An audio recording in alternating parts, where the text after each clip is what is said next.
আল আজকার প্রথম অধ্যায় জিকিরের ফজিলত। জিকির সম্পর্কে কোরআন ও হাদিসে বহু আলোচনা রয়েছে। জিকিরের ফজিলত বর্ণিত হয়েছে অনেক, যেমন কুরআন কারিমে সূরা আনকাবুতের 54 নম্বর আয়াতে আল্লাহ তাআলা বলেন, যার অর্থ হচ্ছে নিশ্চয়ই আল্লাহর জিকির সবচেয়ে বড়। আল্লাহ তাআলা কুরআন কারিমের সূরা বাকারা 152 নম্বর আয়াতে বলেন, যার অর্থ হচ্ছে তোমরা আমাকে স্মরণ করো, আমিও তোমাদের স্মরণ করব। আল্লাহ তাআলা কুরআনুল কারিমে আরেক স্থানে বলেন, অর্থাৎ সূরা সাফাত 143 ও 44 নম্বর আয়াতে বলেন, যার অর্থ হচ্ছে তিনি হযরত ইউনূস আলাইহিস সালাম যদি আল্লাহর পবিত্রতা ও মহিমা বর্ণনা না করতেন তাহলে তাকে কিয়ামত পর্যন্ত মাছের পেটেই থাকতে হতো। কোরআনে কারিমে সূরা আম্বিয়ার 20 নম্বর আয়াতে আল্লাহ তাআলা বলেন, যার অর্থ হচ্ছে তারা রাত দিন আল্লাহর ইবাদত বন্দেগী করে, কোনো প্রকার অলসতা করে না। সংযোজন জিকিরের ফজিলত। হযরত আবু হুরায়রা রাদিয়াল্লাহু তাআলা আনহু থেকে বর্ণিত, তিনি বলেন, আমি আল্লাহ রাসূল সাল্লাল্লাহু আলাইহি ওয়াসাল্লামকে বলতে শুনেছি, জেনে রাখো দুনিয়া ও তার মধ্যকার সব কিছুই অভিশপ্ত, কিন্তু আল্লাহ তাআলার জিকির ও তিনি যা পছন্দ করেন এবং জ্ঞানী ও জ্ঞান অর্জনকারী এরা অভিশপ্ত নয়। জিকিরের ফজিলত। আল্লামা ইবনুল কাইয়িম জাওজি রহমতুল্লাহ আলাইহি ওয়াসাল্লাম ওয়াবেলুস সাইয়েব নামক গ্রন্থে জিকিরের 100-এর অধিক ফায়দা লিখেছেন। নিম্নে তার কিছু উল্লেখ করা হলো: 1. জিকির আল্লাহর সন্তুষ্টির কারণ। 2. জিকিরের কারণে অন্তর থেকে চিন্তা দূর হয়ে যায়। 3. হৃদয়ে প্রশান্তি আসে। 4. অন্তরে ও শরীরে শক্তি আনয়ন করে। 5.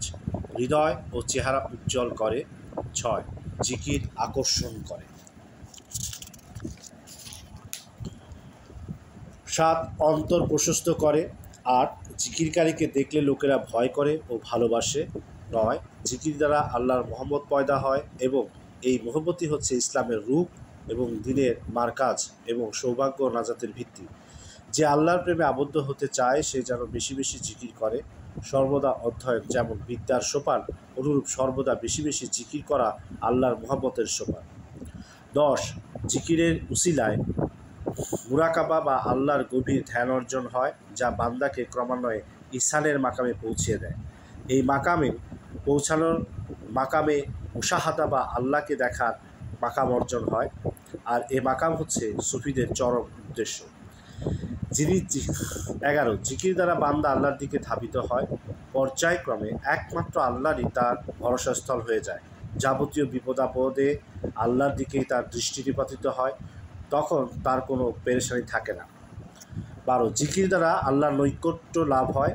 জিকির যতই বৃদ্ধি পাবে আল্লাহর নৈকট্য তত বৃদ্ধি পাবে। পক্ষান্তরে যে ব্যক্তি জিকির থেকে যত বেশি গাফিল হবে সে আল্লাহর মারিফত থেকে তত বেশি দূরে থাকবে। জিকির আল্লাহর মারিফতের দরজা খুলে দেয়। 13 নম্বর। 14. জিকির দ্বারা আল্লাহর শ্রেষ্ঠত্ব হৃদয়ে বদ্ধমূল হয় এবং তার সাথে ঘনিষ্ঠতা সৃষ্টি হয়। 15. জিকিরকারীর আলোচনা আল্লাহর দরবারে হতে থাকে। ইরশাদ হচ্ছে, আমাকে স্মরণ করো, আমিও তোমাদেরকে স্মরণ করব। হাদিসে আছে, যে আমাকে মনে মনে স্মরণ করবে আমিও তাকে মনে মনে স্মরণ করব। 16. জিকির হৃদয়ের খোরাক। খাদ্য না পেলে শরীরে যে অবস্থা হয় তদ্রূপ জিকির না করলে হৃদয়ের সে অবস্থা হয়। 17. জিকির দিলকে জিন্দা করে। ইবনে তাইমিয়া রহমতুল্লাহ আলাইহি ওয়াসাল্লাম বলেন, জিকির হৃদয়ের জন্য ঐরূপ মাছের জন্য পানি যেরূপ। 18. জিকির অন্তরকে মরিচা থেকে পরিষ্কার করে দেয়। হাদিসে আছে, প্রত্যেক বস্তুতে মরিচা ও ময়লা পড়ে। অন্তরের মরিচা ও ময়লা হচ্ছে খায়েশ ও গাফলত, আর জিকির হলো এর জন্য রেত স্বরূপ। জিকির দ্বারা 19 নম্বর। জিকির দ্বারা পদক্ষলন ভুলভ্রান্তি বিদরিত হয়। 20. গাফেলের অন্তরে আল্লাহ পাকের সঙ্গে যে অসম্পর্কের ভাব জিকির দ্বারা তা দূর হয়। 21. বান্দার জিকির আরশের চতুর্দিকে চক্কর দিতে থাকে। 22. সুখের অবস্থায় আল্লাহর জিকির করলে বিপদের মুহূর্তে আল্লাহ তার সাহায্য করেন। 23. জিকির আল্লাহর আযাব ও গজব থেকে নাজাতের ওসিলা। 24 সাকিনা ও রহমত নাজিল হয় এবং ফেরেশতারা জিকিরকারীকে ঘিরে রাখে। 25 জিকিরকারী গীবত, পরনিন্দা, মিথ্যা, অহেতুক কার্যকলাপ থেকে হেফাজতে থাকে। 26 জিকিরের মজলিসে ফেরেশতাদের মজলিস, আর বাজে কথার মজলিস হলো শয়তানের মজলিস। 27 জিকিরকারী নেকবক্ত বা সৌভাগ্যবান হয় এবং তার কাছে যে বসে সেও সৌভাগ্যবান হয়। পক্ষান্তরে গাফিল ব্যক্তি নিজে বদবখত বা দুর্ভাগা, তার কাছে যে বসে সেও দুর্ভাগা। জিকির কিয়ামতের দিন অনুতাপ থেকে রক্ষা করবে। যে মজলিসে জিকির হয় না, কিয়ামতের দিন ওই মজলিস অনুতাপের কারণ হবে। 29 যে ব্যক্তি জিকিরের সাথে নির্জনে ক্রন্দন করবে, কিয়ামতের ভীষণ রৌদ্রে যখন মানুষ দিশারা হবে, তখন সে আরশের নিচে ছায়া পাবে। 30 আল্লাহর কাছে চাইলে যা পাওয়া যায়, জিকিরকারী না চেয়ে তার থেকে বেশি প্রাপ্ত হবে। যেমন হাদিসে কুদসিতে আছে, যে ব্যক্তি জিকিরের কারণে কিছু চাইতে পারল না, আমি তাকে প্রার্থনাকারী থেকে অধিক দিয়ে থাকি। 31 জিকির সব থেকে সহজ ইবাদত হওয়া সত্ত্বেও সব ইবাদত থেকে উত্তম, কেননা শরীরের অন্যান্য অঙ্গ প্রত্যঙ্গ নড়াচড়া করা থেকে শুধু জিহ্বা নড়াচড়া করা খুবই সহজ। জিকিরের বেহেশতের চারা গাছের সমতুল্য। 32 নম্বর। 33 জিকিরের ব্যাপারে যত বেশি সাহায্য ও নিয়ামতের ওয়াদা করা হয়েছে, অন্য কোনো ইবাদতে এত বেশি ওয়াদা করা হয়নি। 34 সর্বদা জিকিরকারী ব্যক্তি নিজ সত্তাকে ভুলে না। যে নিজ সত্তাকে ভুলে যায়, সে আল্লাহকে ভুলে যায়। পবিত্র কোরআনে ইরশাদ হচ্ছে, যারা আল্লাহকে ভুলে গেছে তোমরা তাদের মতো হয়েও না। মূলত আল্লাহ তাআলা তাদের নাফস বা সত্তাকে ভুলিয়ে দিয়েছেন, এরাই ফাসিক। সূরা হাশর।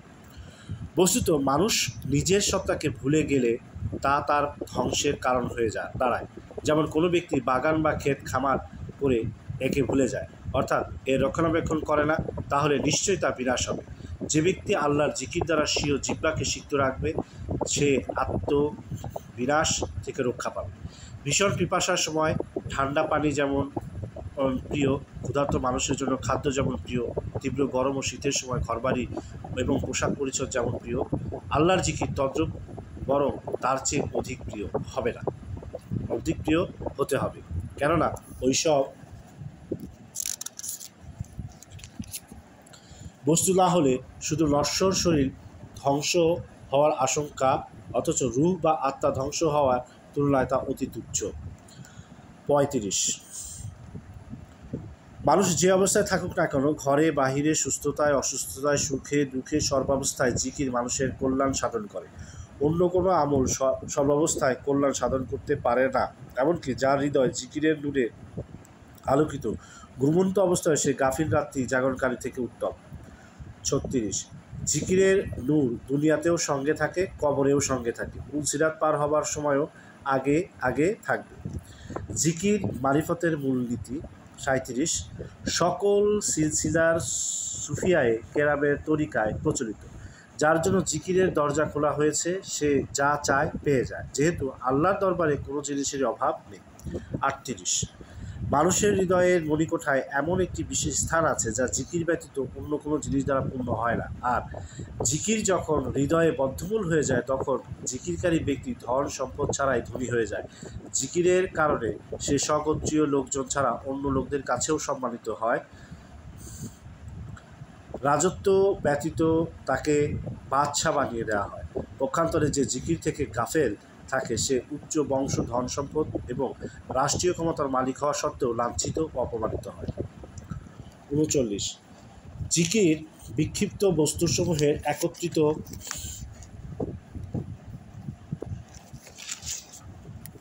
করে এবং একত্রিত বস্তুকে বিক্ষিপ্ত করে দেয়। বিক্ষিপ্তকে একত্র করার অর্থ হলো মানুষের হৃদয়ে সব আজে বাজে চিন্তা এসে মানুষকে পেরেশানি করে এবং অস্থির করে তোলে।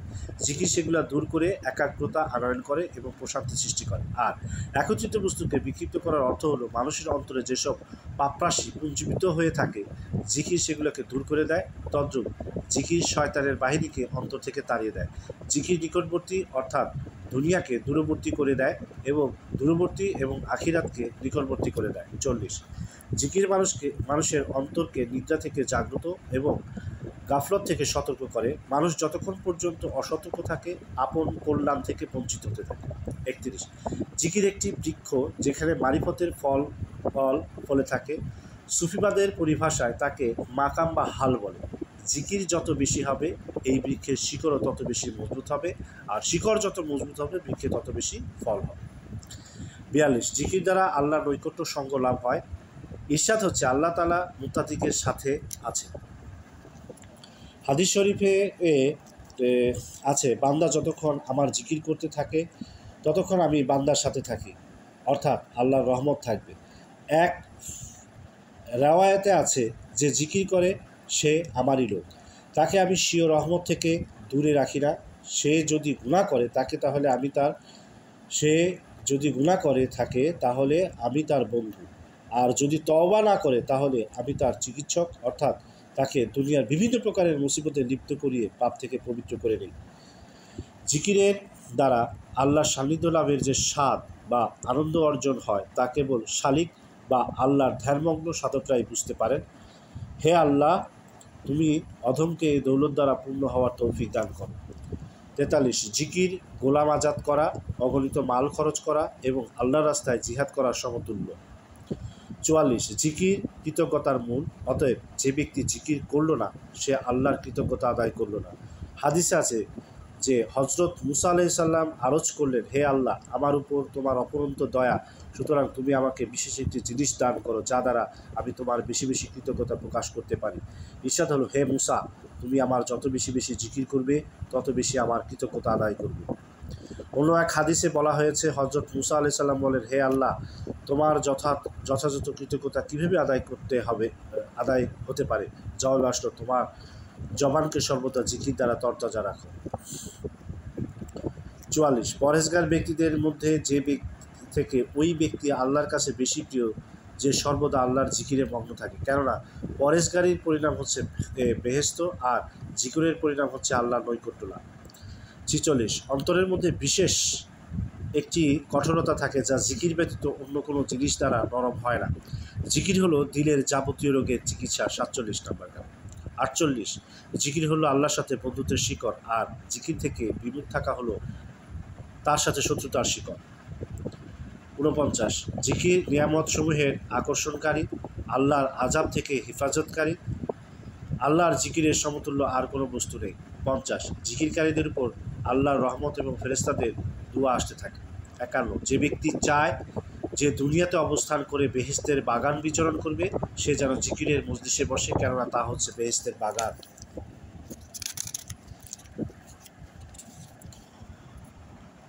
52, জিকিরের মজলিস হলো ফেরেশতাদের মজলিস। 53, আল্লাহ তাআলা জিকিরকারীদেরকে নিয়ে ফেরেশতাদের কাছে গর্ব করে থাকেন।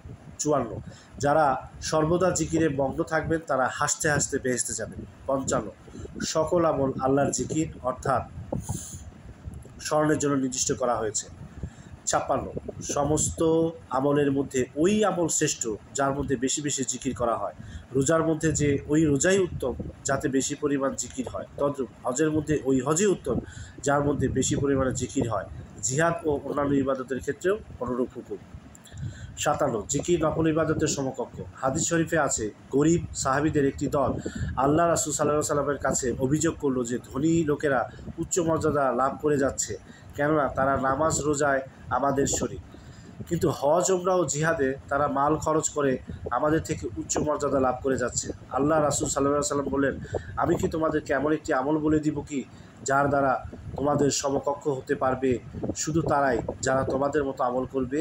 তারপর আল্লাহ রাসূল সাল্লাল্লাহু আলাইহি ওয়াসাল্লাম তাদেরকে প্রত্যেক নামাজের পর সুবহানাল্লাহ, আলহামদুলিল্লাহ ও আল্লাহু আকবার পাঠের তালিম দিলেন।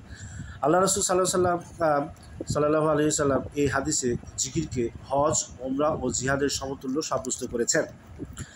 58, জিকির অন্যান্য ইবাদতে সাহায্য করে। বেশি বেশি জিকিরের ফলে কোনো ইবাদতই কষ্ট অনুভব হয় না। 59, জিকিরের কারণে যে কোনো কষ্ট আসান হয়ে যায় এবং যে কোনো কঠিন কাজও সহজ হয়ে যায়, যাবতীয় বিপদ কেটে যায়। 60, জিকিরের ওসিলায় অন্তর থেকে ভয়ভীতি দূর হয়ে শান্তি প্রতিষ্ঠিত হয়। যত বেশি জিকির করবে তত বেশি ভয়ভীতি দূর হয়ে হৃদয়ে শান্তি প্রতিষ্ঠিত হবে। 61 জিকিরের কারণে পরিশ্রমের ক্লান্তি দূর হয়ে যায়। যেমন হযরত ফাতেমা রাদিয়াল্লাহু আনহার নিজ হাতে কঠিন কঠিন কাজ আঞ্জাম দেওয়ার কারণে ক্লান্ত হয়ে পড়তেন। আল্লাহ রাসূল সাল্লাল্লাহু আলাইহি ওয়াসাল্লামের বাতলানো তাসবিহে ফাতেমা রাদিয়াল্লাহু আনহার এর আমলের কারণে ক্লান্তি লাঘব হতে লাগলো। 62 পরকালের জন্য সঞ্চয়কারীগণ সকলেই দৌড়াচ্ছেন, তার মধ্যে জিকিরকারীদের জামাত অগ্রগামী। বর্ণিত আছে কিয়ামতের দিন যখন সকলেই নিজ নিজ এই আমলের বদলা পেতে থাকবে, তখন অনেকে বলে অনুতাপ করবে, হায় আফসোস, আমার সহস্তর আমল জিকিরের প্রতি কোনো গুরুত্ব আরোপ করতাম না। অন্য হাদিসে আল্লাহ রাসূল সাল্লাল্লাহু আলাইহি ওয়াসাল্লাম বলেন, মুফরিদ লোক অনেক অগ্রসর হয়েছে। সাহাবায়ে কেরাম জিজ্ঞেস করলেন, ইয়া রাসূলুল্লাহ, মুফরিদ কারা? উত্তরে দিলেন, যারা প্রাণ ভরে জিকির করে, জিকির তাদের যাবতীয় বোঝা হালকা করে দেয়। 63 মহান আল্লাহ জিকিরকারীদেরকে সত্যবাদী বলে আখ্যায়িত করেছেন। মহান আল্লাহ নিজে যাকে সত্যবাদী হিসেবে আখ্যায়িত করেছেন, তাদের হাসর ও মিথ্যাবাদীদের সাথে হতে পারে না। পবিত্র হাদিসে আছে, বান্দা যখন বলে লা ইলাহা ইল্লাল্লাহ, তখন আল্লাহ বলেন, আমার বান্দা সত্য বলেছে, আমি ছাড়া কোনো মাবুদ নেই, আমি সবচেয়ে বড়। 64 জিকিরের বদলতে বেহেশতের বালাখানা তৈরি হতে থাকে। বান্দা জিকির থেকে বিরত হলে ফেরেশতাগণও নির্মাণের কাজ বন্ধ করে দেন। বন্ধের কারণ জিজ্ঞেস করা হলে ফেরেশতাগণ বলেন, নির্মাণের খবর এখনও এসে পৌঁছেনি। 65 এক হাদিসে আছে, যে ব্যক্তি সুবহানাল্লাহি ওয়া বিহামদিহি সুবহানাল্লাহিল আজিম 7 বার পাঠ করবে, বেহেশতে তার জন্য একটি গম্বুজ নির্মিত হবে। 65 সুবহানাল্লাহি ওয়া বিহামদিহি সুবহানাল্লাহিল আজিম। 66 জিকির জাহান্নামের জন্য একটি বড় বেড়াস্বরূপ। কেউ বদ আমলের কারণে জাহান্নামের উপযুক্ত হলেও জিকির মাঝখানে এসে প্রাচীরের মতো দাঁড়ায়। সুতরাং জিকির যত বেশি হবে, বেড়া তত বেশি শক্ত ও মজবুত হবে। 67 জিকিরকারীর জন্য ফেরেশতারা ক্ষমা প্রার্থনা করেন।